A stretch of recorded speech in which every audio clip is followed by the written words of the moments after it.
Professor Kobayashi, Mingalaba. Hey, hello. Your work at Kobayashi Maki Design Workshop and your affiliation with SOM and Keio University reflect a dedication to sustainable urban design and innovation. So could you share what first inspired you to focus on sustainable architecture and how you envision cities evolving to meet climate challenges? So about architecture and urban design, we are always facing the issues of climate change and some other sustainable issues. Then how to solve or how to face the issue, always we have to think. Not only architect, urban designer, but everybody. Then what we can do is to think about how to make the space for the people. But architects or urban designer cannot design everything for the people. The most important thing is that everybody should join and it should think that this is my problem. That attitude of thinking things by yourself is that the most important thing. So I think maybe scale-wise, architecture and urban design is all different. Urban planning is much bigger.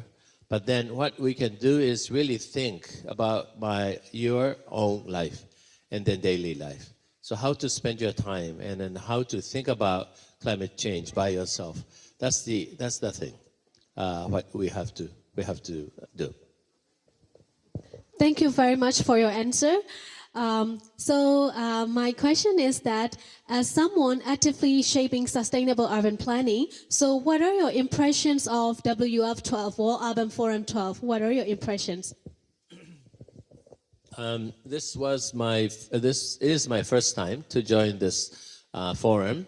And then I was very impressed that many people joined from all over the world. And then also not just presenter or like pavilions, but many people, from Egypt, yes, many, of course, but then from other countries. So I think it's very nice activity to just explore what's the future of our Earth, and then what kind of environment we should make. So this forum works pretty well.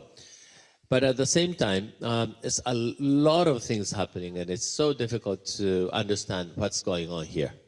So maybe more like understanding, what kind of program they are conducting and what kind of booth and then contents are there should be more like explained well. Otherwise, we are here, but then we cannot grasp what's going on here. That's quite difficult. Another issue is that this is sustainable exhibition, and then the concept is how to make the world sustainable. But my concern is always, after the event, for example, this kind of exposition or like a forum, these booths, what is going on, material. Many parts of that many parts of this are to be discarded. That's the problem. So how to make this booth sustainably, in sustainable way, should have been thought. Then, otherwise, this is the most sort of unsustainable sort of event. This will become. That's the issue. That's what I'm thinking. So we really have to pay more attention about after the event. Thank you for sharing your good point. Climate change is a critical issue for architects and urban planners. So could you share how you and your teams at Keio University are contributing to climate adaptation and resilience? So what actions do you believe individuals in the field can take to make a meaningful impact?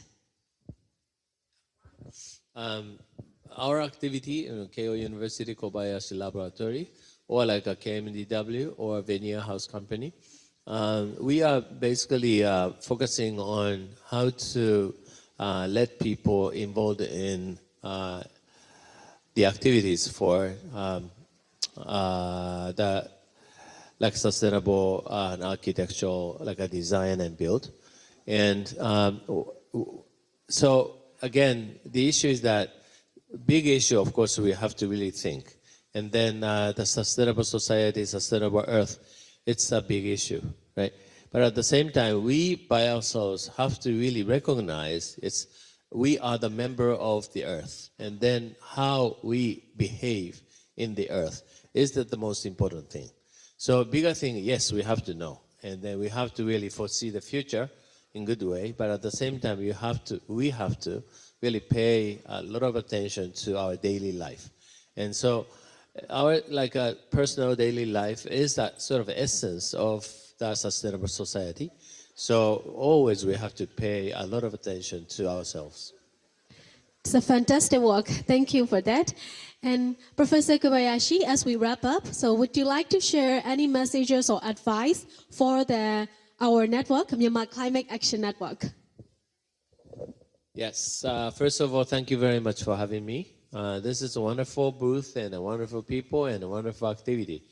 I visited your country, Myanmar, 11 years ago. And at that time, the situation was totally different. But now you are facing very difficult problems, not only just the political one, but more natural disasters too. Then what we can do is to collaborate and to communicate well. And then we are willing to come to your place and then contribute to your sort of recovery from the situation.